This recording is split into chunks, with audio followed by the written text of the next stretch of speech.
ನಾವು ಯಾವುದೇ ದೈವಿ ಕಾರ್ಯಗಳಲ್ಲಿ ಉಪಚಾರ ಪೂಜೆಯನ್ನು ಸಲ್ಲಿಸ್ತೇವೆ. ಅದರಲ್ಲಿ ಮೊದಲನೇದಾಗಿ ಸ್ನಾನ.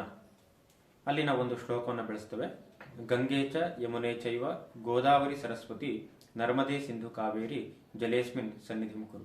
ಪ್ರಕೃತಿಯ ಎಷ್ಟೋ ಭಾಗವನ್ನ ಹಸಿರಾಗಿಟ್ಟಿರುವಂತಹ, ಜೀವವನ್ನು ತುಂಬಿರುವಂತಹ, ಎಷ್ಟೋ ಮನುಷ್ಯರಿಗೆ ಅನ್ನವನ್ನು ಹಾಕುತ್ತಿರುವಂತಹ, ಮನುಷ್ಯನ ಕೊಳೆಗಳನ್ನ, ಪಾಪಗಳನ್ನ, ಕರ್ಮಗಳನ್ನ ತೊಳೆಯುತ್ತಿರುವಂತಹ ಪವಿತ್ರ ಸಪ್ತ ನದಿಗಳು ಗಂಗೆ, ಯಮುನೆ, ಗೋದಾವರಿ, ಸರಸ್ವತಿ, ನರ್ಮದೆ, ಸಿಂಧು, ಕಾವೇರಿ.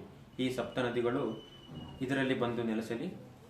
ಅಂತಹ ಪವಿತ್ರ ನೀರನ್ನು ಸ್ನಾನಕ್ಕಾಗಿ ನಿಮಗೆ ಅರ್ಪಣೆ ಮಾಡುತ್ತಿದ್ದೇನೆ ಎಂಬ ಭಾವದಿಂದ ಉಪಚಾರ ಪೂಜೆಯನ್ನು ಸಲ್ಲಿಸುತ್ತೇವೆ ನಾವು. ಇದಿಷ್ಟು ದೈವಿ ಕಾರ್ಯಕ್ಕೆ ಸಂಬಂಧಪಟ್ಟರೆ ನಾವು ದಿನನಿತ್ಯ ಸ್ನಾನವನ್ನು ಮಾಡ್ತೇವೆ.